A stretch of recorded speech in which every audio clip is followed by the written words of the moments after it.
얼마 전 폴란드와의 추가 계약으로 K9 자주포 152문을 공급하는 소식이 기쁜 소식으로 전해졌습니다. 이번 계약은 남은 K9 자주포 계약 물량 460문 중 일부인 152대를 2027년까지 순차적으로 공급하는 내용을 담고 있으며 155mm 탄약과 유지보수를 위한 종합군수 지원 패키지, 그리고 K9 부품의 현재 생산 협력이 포함되었습니다. 이로써 한국 방산과 폴란드 간의 협력이 확대되면서 유럽에서 한국 무기가 점차적으로 강세를 보이고 있습니다. 그러나 폴란드에서 일어난 정치적인 변화와 함께 무기 도입에 대한 우려, 그리고 계약이 기존 예상보다 축소되었다는 점 등 여전히 불안 요소가 남아있는 상황입니다. 그런데 최근 그동안 한국 방산에 대한 반대 입장을 취해온 폴란드 군사 전문가인 야로스와프 볼스키가 갑자기 한국 방산 도입 계약에 대한 지지를 표명하며 화제가 되고 있습니다. 지난 12월 4일 그가 SNS에 올린 내용을 보면 다음과 같이 되어 있는데요. 비공식적인 정보에 따르면 폴란드가 180대의 K2 전차를 구매할 계획이지만 이 전차가 완전히 폴란드에서 생산되는 것인지에 대한 의문이 있습니다. 청 일부분은 한국에서 생산될 것으로 예상되며 나머지 물량을 생산하기 위해 폴란드의 방산업체들은 K2PL 생산에 대비해 상당한 투자를 진행했습니다. 그러나 K2PL을 폴란드에서 실제로 생산하기 위해서는 2026년까지의 기한이 협상이 없는 상황에서는 어렵다고 여겨집니다. 하지만 현재 폴란드 군비청의 협상 지연으로 인해 시간이 늦어지고 있다 라고 밝혔습니다. 그러면서 폴란드 방산업체는 큰 생산 공장이 될 수 있으며 즉시 세계에서 가장 현대적인 3세대 탱크 중 하나가 될 수 있다. 폴란드 군비청이 행정협약에 서명하기만 하면 사실상 국내 생산이 시작된다. 그렇게 되려면 폴란드 군비청이 협상에 진지하게 임해 빠르게 결정해야 한다 고 밝히며 화제를 모았는데요. 기존의 한국 방산 도입에 대해 일부 의문을 제기하던 군사 전문가가 이렇게 갑자기 태도가 바뀐 이유는 현재 폴란드가 진행하고 있는 무기 도입 계획 사업이 다 뒤집어질 가능성이 있기 때문입니다. 실제로 이번 폴란드 총선에서 54%의 득표율로 승리를 가져온 폴란드 야권연합은 현 정권에서 진행하던 폴란드 군사력 강화 정책을 전면 재검토하겠다고 주장해왔습니다. 어찌됐든 때문에 정권이 바뀌기 전에 현재 진행하고 있는 사업을 최종적으로 마무리하지 않고 남겨두게 되면 한국과 미국의 무기 도입이 지연되거나 문제가 생길 수 있기 때문입니다. 만약 새로운 정권에 의해 다른 계획이 세워지게 되면 지금부터 얼마나 더 걸릴지 알 수 없습니다. 그런데도 불구하고 현재 야권연합은 독일제 무기 도입을 계속해서 주장하고 있는데요. 독일에게 맡기게 되면 2026년은 고사하고 2030년 중반이나 받을 수 있을 것으로 분석되고 있습니다. 아무리 야권연합이 친유럽 성향이라고 하지만 이렇게 되면 폴란드 군사력 증강이 매우 늦어지게 되며 공백이 생기게 됩니다. 그래서 어디서 돈 받은 것이 아니냐는 말까지 나오는 것입니다. 실제로 최근 우크라이나도 독일에 주문했던 PZH-2000 자주포 100대를 포기하는 사태가 발생했는데요. 이 기사에 따르면 2022년 4월에 우크라이나는 독일 정부로부터 100대의 자주포 구매에 대한 승인을 받았지만 아직까지도 납기 계획이 나오지 않은 상태라고 전했습니다. 반면 한국은 폴란드가 주문한 지 6개월 만에 조기 납품 완료하며 빠름의 민족이라는 것을 전 세계에 증명시켜줬는데요. 이와 같이 모든 상황이 한국 방산을 선택하지 않을 수 없게 흘러가고 있는데요. 그런데 폴란드 야권연합만 정반대의 주장을 외치고 있는 것 같습니다. 최근 폴란드 하원의장이 충격적인 발언을 하면서 난리가 났는데요. 로이터 통신에 따르면 지난 12월 10일 폴란드 하원의장이 폴란드 새 정부가 전 정부에서 지난 10월 총선 이후 체결한 계약들을 무효화할 수도 있다 고 발언했다고 보도했습니다. 보도에 따르면 야권연합의 일원인 폴란드 2050분 소속의 시몬 홀로브니아 하원의장은 이날 롤란드 민영방송 라디오 Z에 법과 정의당 파이즈 임시정부가 서명한 합의는 무효가 될 수도 있다며 지난 10월 15일 총선 이후 파이즈는 예산을 쓰지 않고 국가 관리에만 권한을 제한했어야 했다고 말했습니다. 로이터 통신은 한국의 방산 수출에도 불똥이 튈 수도 있을 것이라는 관측이 제기된다고 전했습니다. 지난 10월 15일 총선에서 현재 보수 집권당인 파이즈는 하원에서 35.4%를 득표하는데 그쳐 제1당이 됐지만 유럽연합, EU, 정상회의 상임위장을 역임한 도널드 투스크 전 총리가 이끄는 시민연합, KO, 이 주도하는 야권연합이 과반 의석을 차지하는 데 성공하면서 8년 만에 정권 탈환을 눈앞에 뒀습니다.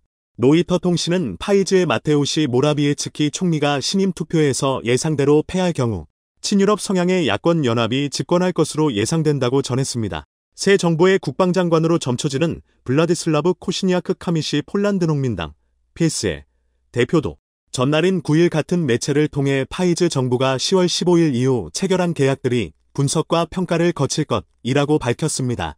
코시니아크 카미시 대표는 폴란드 방위산업에 대한 투자의 중요성도 함께 강조했습니다. 한국 방산 무기 도입을 주도적으로 진행한 마리오시 브와슈차크 현 폴란드 국방장관은 코시니아크 카미시 대표의 이 같은 발언에 대해 지금까지 한국과의 계약을 모두 취소하겠다는 선언과 마찬가지라며 반발했습니다. 브와슈차크 장관은 소셜미디어 X옛 트위터에 그들은 한국으로부터 들여올 장비를 폴란드 군수산업의 장비로 대체할 것이라고 대중영합적인 이야기를 할 것이라며 결국 아무것도 얻지 못할 것이라는 내용의 글을 올렸습니다. 러시아의 우크라이나 침공 이후 국방력 증강을 꾀하고 있는 폴란드는 한국과 수십억 달러어치의 무기 구입 계약을 체결하면서 K방산의 큰손으로 떠올랐습니다. 하지만 폴란드의 정권 교체 이슈에 자금 부족까지 겹치면서 무기 수출 계약이 무산될 수 있다는 우려가 나오고 있다고 영국 경제지 파이낸셜 타임스 FT는 지난달 보도했습니다. 한국 정부는 폴란드 방산 수출 계약이 수출입 은행의 금융지원 한도 제한으로 난항을 겪자 지난달 5대 시중은행 관계자들을 불러 공동대출의 방식으로 금융지원을 하는 방안을 논의했다고 로이터는 전하기도 했습니다. 그렇기 때문에 폴란드 군사 전문가인 야로스와프 볼스키도 현재 한국과 진행하고 있는 사업을 빠르게 마무리 지어야 한다는 입장을 나타낸 것입니다. 폴란드 정권 교체와 더불어 갑자기 태세 전환을 한 배경에는 주변국인 체코에서 틀려온 소식도 영향을 미친 것 같습니다. 최근 체코에서는 독일과 한국 전차에 대한 평가가 완전히 반전되며 한국 전차를 선택한 폴란드가 결국 정답이었다는 이야기가 흘러나오고 있습니다. 우크라이나 전쟁 발발 이후 체코는 비축해놨던 T-72 전차 62대를 우크라이나에 제공하는 대신 독일로부터 레오파르트 2 전차 지원을 약속받았었습니다. 안 그래도 노후화된 전차를 교체할 필요가 있었던 체코로서는 최고의 제안이었습니다. 그리고 올해 초부터 순차적으로 레오파르트 2A4 전차를 넘겨받아 지금까지 총 14대를 인도받았습니다. 그런데 최근 해당 전차들의 테스트 결과가 공개되며 체코군이 충격에 휩싸였는데요. 독일에서 받은 전차들이 모두 상태가 심각해 실제 전장에서는 절대 사용할 수 없으며 기껏해야 훈련에서나 사용할 수 있는 정도라고 밝혀지며 논란이 되고 있습니다. 심지어 레오파르트 2A4 14대 모두 수리가 필요한 상태로 올해 초부터 인도 받자마자 수리를 시작해 지금까지 11개월 동안 수리를 진행하고 있습니다. 체코 대표신문 드니스는 최근 이 사실을 보도하며 독일과의 방산 협력으로 체코의 군사력이 강화되는 것이 아니고 오히려 순식간에 악화되고 말았다고 지적했습니다. 실제로 체코 군사 전문가들조차 레오파르트 2A4는 80년대에 생산되어 T-72와 별반 다르지 않은 구형 모델이라는 점을 지적했는데요. 체코 입장에서는 독일만 믿고 T-72 전차 62대를 우크라이나에 넘겼는데 돌아온 건 고장난 레오파르트 2A4 14대뿐인 것이었죠. 체코 국방부 차관 출신 군사 전문가인 밀란 미쿨레츠키는 이런 체코 정부의 안일한 결정으로 현재 폴란드가 공급받고 있는 한국의 K2 전차와 같은 우수한 전차를 획득할 기회를 놓쳐버렸다고 강력히 비판했습니다. 어쩔 수 없이 독일에게 뒤통수 맞은 체코는 다음 전차 도입으로 한국 전차를 원할 것이 분명하지만 현재 같은 정비 체계를 구축해놓은 시점에 울며 겨자 먹기로 독일 레오파르트 2 최신 모델을 고려할 수밖에 없는 상황이 되어버렸습니다. 실제로 약 80여 대의 레오파르트 2AA 전차를 도입하기 위한 계약도 진행 중이었습니다. 그러나 주변국인 헝가리의 독일 전차 지연 이슈와 노르웨이의 독일 전차 추가 물량 도입 포기 등 독일 방산 업계의 문제가 속속 드러나자 체코도 크게 후회중으로 보이는데요. 아무리 공열하고 하지만 체코의 고철을 던져놓고 차기 전차 사업까지 먹으려고 했던 짓은 날강도나 하는 짓이라는 평가가 나오는 이유입니다. 이런 독일의 기만행위에 분노한 체코 국민들과 군 관계자들은 다시 한번 한국 방산 무기를 주목하고 있습니다. 지금도 늦지 않았다는 것입니다. 이와 같이 체코가 독일로부터 받은 전차의 상태가 좋지 않다는 소식이 전해지면서 폴란드뿐만 아니라 다른 국가들도 독일을 선택하는 데에 대한 의구심을 품게 되었습니다. 폴란드 야당연합도 더 이상 할 말이 없을 것으로 보이는데요. 독일의 전차가 수리가 많이 필요한 상태임을 감안할 때 한국의 무기가 경쟁에서 우위에 서 있을 수 있다는 새로운 가능성이 열렸습니다. 폴란드에서 여러 가지 위기가 계속해서 나오고 있지만 한국 방산은 현재의 성공을 바탕으로 앞으로도 기술 혁신과 품질 향상을 통해 국제적으로 높은 신뢰를 얻을 것으로 예상되고 있습니다. 게다가 한국 방산은 다양한 국가들과의 무기 수출 계약을 통해 성장하고 있으며 국제적으로 인정받고 있기 때문입니다. 앞으로의 도전과 과제에 대해 유연하게 대처하며 한국 방산이 더욱 발전해 나가기를 기대하며 글로벌 방산 시장에서 높은 입지를 유지할 것으로 기대해 보겠습니다. 유럽을 다 합쳐도 한국에 안 되는 숫자입니다. 미국을 뛰어넘어 전 세계에서 한국만이 가능한 일입니다. 외신에서 주목하는 한국 방산에 대한 관심이 뜨겁습니다. 최근 미국 워싱턴 포스트, CNBC, 월스트리트 저널에서 직접 보도한 한국 방산 소식을 전해드리겠습니다. 미국이 올해 한국에서 건네받아서 러시아와 전쟁 중인 우크라이나에 공급한 155mm 포탄량이 모든 유럽 국가의 공급량을 합한 것보다 많았다고 미국 일간지 워싱턴 포스트가 4일 보도했습니다.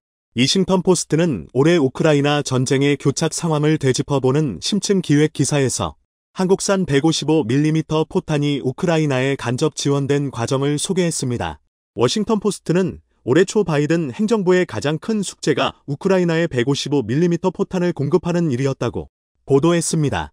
미국의 생산량으로는 한 달에 9만 발 이상이 필요한 우크라이나 수요의 10분의 1 조금 넘는 수준밖에 충족할 수 없었다는 것입니다. 이에 제이크 설리번 백악관 국가안보보좌관은 미국이 공급한 탄약을 대량으로 보유한 한국에 눈을 돌렸습니다.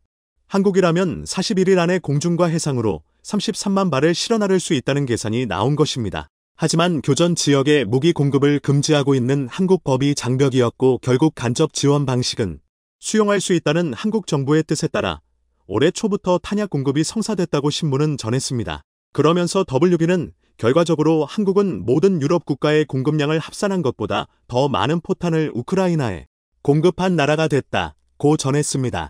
다만 신문은 한국에서 이송된 포탄량을 구체적으로 거론하지는 않았습니다. 또 신문이 거론한 한국에서 이송됐다는 포탄이 곧바로 우크라이나의 전장에서 사용됐는지, 미국이 한국발 포탄으로 자국 무기고를 채움으로써 기존에 자신들이 보유한 포탄 재고 물량을 우크라이나에 공급할 수 있었다는 취지인지는 불분명해 보입니다. 한국 정부는 그동안 우크라이나에 대한 살상 무기 지원과 관련해 직접 지원 물량은 없다는 입장을 밝혀왔습니다. 또 대미 무기 수출은 최종 사용자는 미군이라는 조건 하에서만 이뤄진다는 것이 한국 정부의 입장이었습니다. 하나는 K9 자주포에 들어가는 155mm 포탄을 생산량도 급격히 늘리고 있습니다. 미국의 탄약 수십만 개를 공급한 뒤부터 더 바빠졌습니다. 인력과 시설을 확충해 기존 2교대에서 3교대 작업까지 하며 생산 능력을 2배 이상 높였습니다. 여기에 폴란드까지 한국 측에 연간 10만 발을 생산할 수 있는 포탄 공장 건립을 요청한 상황입니다. 전문가들은 전 세계에서 한국만이 가능한 일이라고 밝히며 선점 이유를 설명했는데요. 하나는 이제 더 빠른 공급을 위해 스페인 탄약 업체와 협력하여 스페인 내에 탄약 생산 기지를 추가 건립한다고 밝혔습니다. 한국 방산기업 최초로 유럽 탄약 시장 선점에 나선 것입니다. 이런 소식과 함께 얼마 전 하나에어로스페이스는 수요가 급증하는 155mm 포탄의 장약 공급을 계기로 자유진영 우방국인 영국과 방산 분야에서 전방위적인 협력 관계를 확대한다고 밝혔습니다. 하나는 영국 벨시스템즈와 1759억 원 규모로 나토 회원국이 사용하는 155mm 포탄의 모듈화 장약 MCS 공급 계약을 체결했습니다. 하나는 2019년부터 선제적으로 나토의 사거리 기준을 충족하는 추진장약 개발에 나서 올해 초 완료했습니다. 앞으로 영국 자주포 획득 사업의 K9A2가 선정되면 MCS도 동시에 공급해 패키지 형태의 수출도 가능해집니다. 이렇게 전 세계 방산 시장에 한국의 필요성이 더욱 부각되고 있는 가운데 미국 방송사들이 연쇄적으로 한국 방산 능력에 대해 특집 방송을 내보내고 있는데요. 한국은 2027년까지 미국, 러시아, 프랑스에 이어 세계 4위의 무기 수출국이 되겠다는 야심찬 계획을 세우고 있습니다. 최근 몇 년 동안 한국은 매력적인 가격과 더 빠른 배송 시간을 통해 서구 방산업체와 값싼 중국 개발업체와의 치열한 경쟁에서 우위를 점했습니다. 한국은 많은 무기를 보유하고 있으며 이를 매우 빠르게 전달할 수 있는 잠재력을 갖고 있습니다. 그렇다면 한국은 어떻게 세계 최대의 무기 거래국이 되었으며 중국이나 독일을 능가할 수 있었을까요? 2010년부터 2017년 사이에 서울의 오지 총 방산 수출액은 31억 달러로 3배 이상 증가했습니다. 2017년에만 한국의 132개 기업이 83개국에 무기를 수출했습니다. 이후 아시아를 넘어 유럽, 남미까지 판매 영역을 확대했습니다. 30년 동안 대한민국 바다를 지켜온 퇴역 호위함입니다. 이 함선의 수정된 버전은 현재 방글라데시 해군에서 사용되고 있으며 한국 군용 장비를 운용 중인 다름 아닌 국가도 있습니다. 2018년부터 2022년까지 한국은 전 세계에서 9번째로 큰 무기 공급국이었습니다. 이스라엘, 네덜란드, 터키보다 높은 순위였습니다. 오늘날 한국의 가장 큰 방산업체로는 한화, KAI, LI진엑스원, 현대로템입니다. 탱크, 비행기 등 이들 제품이 국내 최대 방산전 시행 ADX에 전시됐습니다. 한국 방산장비의 주요 고객 중 다수가 이곳에 상당한 입지를 갖고 있습니다. 미국, 유럽, 폴란드에도 전용 전시관이 있습니다. 러시아의 우크라이나 침공 이후 우크라이나의 이웃 국가인 폴란드는 로켓 발사기, 탱크, 장비를 공급하기 위해 2022년 8월 한국 기업과 수십억 달러 규모의 무기 계약을 체결했습니다. 한국은 미국에 이어 폴란드의 두 번째로 큰 무기 수입 파트너가 됐습니다. 이는 우리나라를 둘러싼 매우 중요한 안보 상황에서 폴란드에게 필수적이었습니다. 한국의 군수산업은 미국과 지속적으로 협력하고 있으며 이는 나토 표준과의 호환성을 의미합니다. 이는 나토 회원국인 폴란드에게 매우 중요합니다. 한국의 군수산업은 미국과 지속적으로 협력하고 있으며 이는 나토 표준과의 동맹 내에서 사용할 수 있음을 의미합니다. 한국 역사상 최대 규모의 무기 거래인 첫 번째 무기들이 폴란드에 도착하는 데는 불과 3개월이 조금 넘게 걸렸습니다. 2018년 헝가리는 독일의 레퍼드 전차 44대를 주문했습니다. 그런데 계약 체결 이후 5년이 지난 현재까지 전차 1대만 인도된 상황입니다. 그래서 유럽 방산업계의 잠재력에 비하면 한국 방산업체의 입지가 상당히 탄탄하다고 생각합니다. 이런 한국의 방위산업 성장은 1950년부터 1953년까지 북한과 치른 비극적인 전쟁 이후 필연적으로 이뤄졌습니다. 한국은 북한과 오랜 군사적 긴장과 갈등의 역사가 있어 왔습니다. 이것이 바로 우리가 생산 라인을 유지한 이유입니다. 우리는 연구개발에 계속 투자했습니다. 그래서 우리는 기존의 무기체계의 첨단 기술을 접목시켜 더 많은 가치를 더하고 있습니다. 수백만 명의 목숨을 앗아간 이 전쟁에서 한국군은 처음에는 중국과 러시아가 훈련하고 보급한 북한 공산군에 압도당했습니다. 미국은 유엔의 위임 통치하에 한국을 지원했고 전쟁이 끝나가던 1953년 정전협정이 체결되었습니다. 그러나 남한과 북한 모두 엄밀히 말하면 여전히 전쟁 상태입니다. 그 이후 전쟁의 상처와 주기적 갈등은 오늘날에도 계속해서 한국인들을 괴롭히고 있습니다. 한국의 방위산업 경쟁력은 몇 가지 중요하고 매력적인 특징적인 요소에서 비롯됩니다. 첫째, 빠른 납품 일정입니다. 둘째, 제조 효율성과 우수성입니다. 셋째, 방산업체를 지원하려는 정부의 강력한 의지입니다. 한국의 방산 제품은 다른 경쟁 솔루션에 비해 매우 비용이 효율적인 것으로 알려져 있습니다. 그리고 비용 효율성을 고려하면 성능과 화력 측면에서 여전히 매우 좋은 성능을 발휘합니다. 둘째, 국내 주요 방산업체들은 고객의 피드백에 매우 즉각적으로 반응합니다. 현재로서는 우크라이나와 중동 전쟁으로 인해 무기 수요가 증가하고 있습니다. 2023년 7월 하나는 독일의 라인메탈을 제치고 47억 달러 규모의 호주 레드백 보병 전투 차량 129대 계약을 성사시켰습니다. 이는 한국 군장비의 경쟁력을 세계 무대에서 입증한 수많은 거래 중 하나로 이는 한국 군장비의 경쟁력을 세계 무대에서 눈독을 들이고 있습니다. 호주 레드백 입찰 이후 동유럽 국가들이 만화 차세대 보병 전투 차량에 많은 관심을 보이고 있습니다. 한국과의 협력 구축은 또한 군대를 현대화하려는 폴란드의 계획의 일부이며 특히 오랫동안 연기되었던 소련 이후 장비 교체, 폴란드 군대의 규모 확대, 협력을 통해 국내 방위산업의 잠재력 개발 등의 필요성이 더욱 커졌습니다. 내국 파트너와 함께 현재의 방산 수출 속도가 2027년까지 지속된다면 한국이 2027년에 4대 방산 수출국 중 하나가 될 수 있다는 것은 매우 긍정적인 신호라고 생각합니다. 여기 한국 최대 방산업체가 새로운 무기를 시험하고 있습니다. 월스트리트 저널은 하나의 시설이 어떻게 폴란드로 향하게 되었는지, 미래의 나토의 무기고를 강화할 수 있는 잠수함을 구성하고 있는지에 대해 앞서 전해드렸습니다. 이는 한국이 세계 어느 곳보다 빠른 속도로 무기 판매를 늘리고 있다는 것을 의미합니다. 단 5년 만에 방산 수출이 177% 증가했습니다. 프랑스의 방위산업 규모는 상당히 크지만 한국이 생산량을 늘리는 속도는 미래에 상당한 변화를 가져올 것이라고 말합니다. 따라서 한국이 어떻게 거대 국방강국으로 변모하고 있는지, 그리고 이것이 서방 군사동맹에 어떤 의미를 갖는지 알아보겠습니다. 이 하나 공장 내부 근로자들은 수십 대의 K9 자주포를 제작하고 있습니다.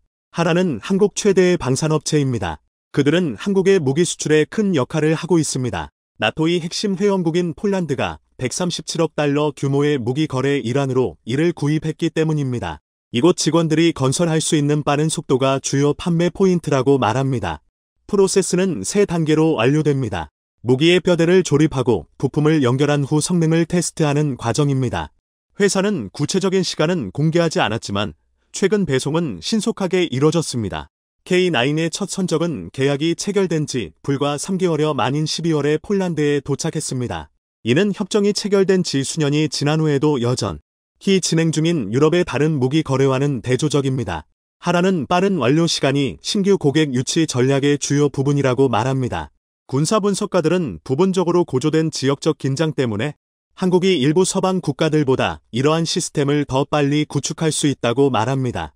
냉전이 끝나자 유럽의 군사 강국들은 재래식 무기 생산 능력을 줄이기 시작했고 북한의 위협으로 인해 한국은 생산을 늘렸습니다. 그 이후로 한국은 주로 전통 전장무기 개발에 주력해왔습니다. 그래서 미국 같은 나라들은 항공기, 핵잠수함 등 첨단 무기 개발에 주력해온 반면 한국은 대포 등 여타 무기 개발에 주력해왔습니다. 하지만 이제는 더욱 발전된 해군 설계를 서방으로 수출하려고 합니다. 하나의 조선소에서는 직원들이 최신 잠수함인 KSS-3를 비롯한 선박을 건조하고 있습니다. 업계 분석가들은 이 제품이 세계에서 가장 저렴한 잠수함 중 하나라고 말합니다. 하나는 이 디젤 추진 선박을 또 다른 나토 회원국인 캐나다에 판매하기 위해 협상 중입니다.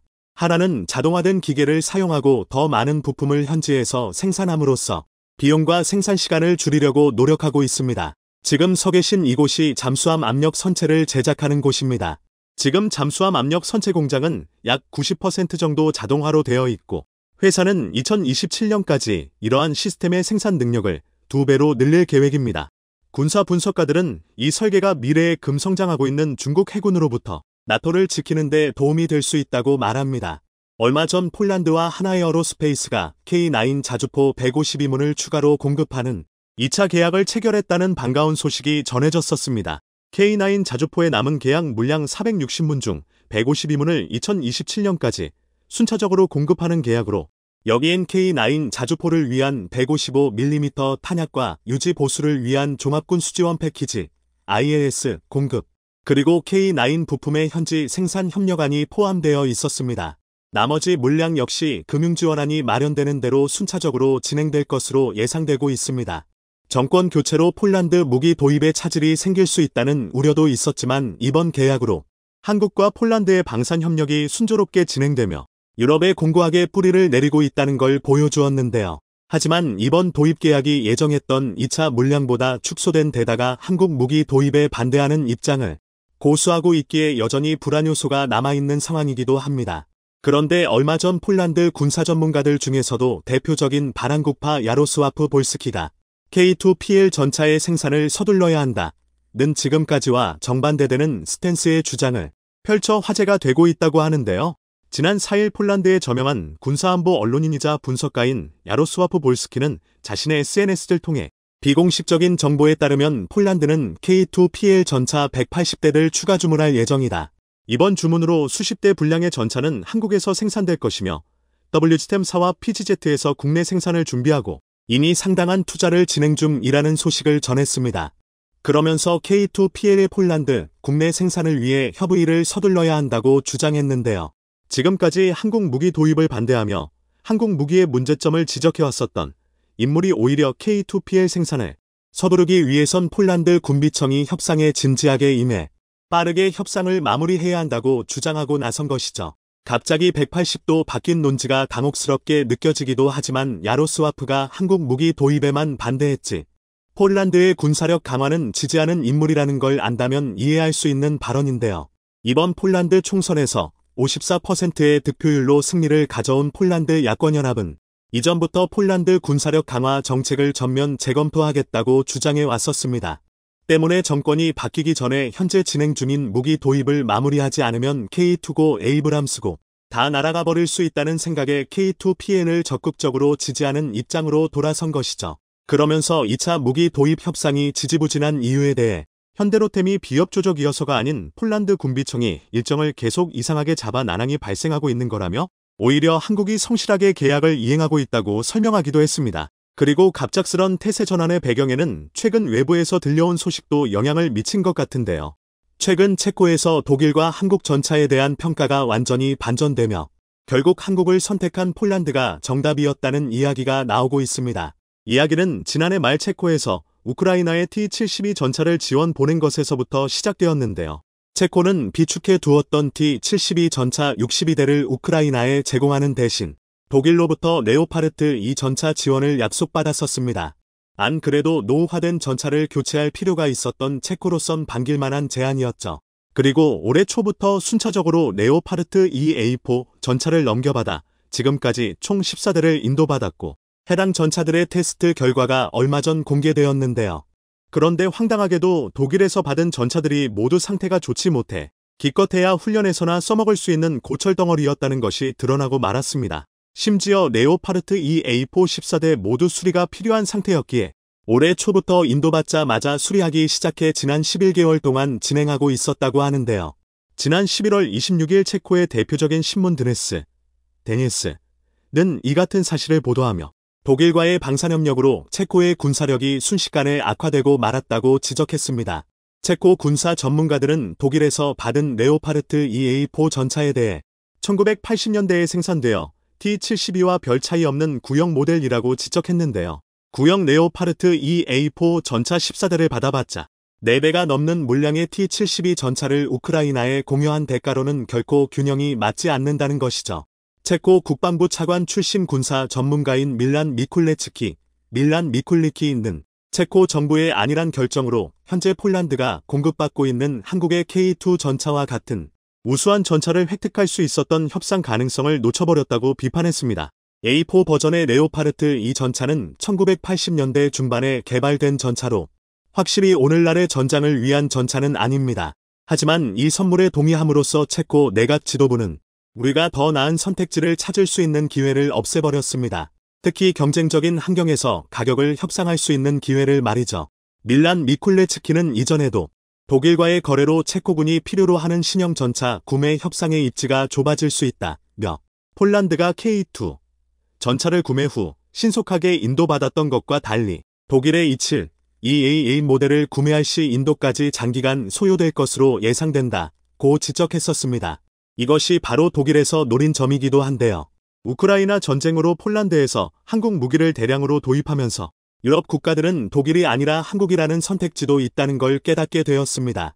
방산 분야에 게을렀던 독일과 다르게 훨씬 저렴하고 최첨단 설계가 적용되었으며 납기에까지 딱딱 맞춰주는 한국 무기와 정면에서 경쟁한다는 건 막대한 출혈을 감수해야 하는 일이었는데요. 한국의 유럽 시장 침략을 막아내기 위해 독일은 기발한 꼼수를 생각해냈습니다. 독일에서도 이제 폐기해야 할 때가 된 구형 레오파르트 2A4 모델 전차들을 미끼 삼아 체코와 같은 유럽 국가들이 우크라이나 전차 지원에 동참하게 만든 것입니다. 이를 통해 각국의 차기 전차 수주 사업에서 독일의 최신형 전차 레오파르트 2A8을 우선협 상대상자로 만들기 위한 명분을 챙김과 동시에 독일이 이외의 맹주로서 우크라이나 지원에 앞장섰다는 명예까지 얻을 수 있었죠. 체코 역시 구소련제 전차만 사용하다 상태가 좋든 나쁘든 독일제 전차를 도입하게 되면서 다음 전차 도입으로 같은 정비 체계를 가지고 있는 레오파르트 2 최신 모델을 고려할 수밖에 없게 되었고 실제로 약 80여 대의 레오파르트 2A8 전차를 도입하기 위한 계약을 진행 중이었습니다. 서방 군사 전문가들은 이러한 점 때문에 체코가 K2나 에이브람스 등 경쟁 모델을 고려할 기회를 박탈당했다고 지적하고 있는 것인데요. 또한 독일의 사기를 당한 국가는 체코뿐만이 아니었습니다.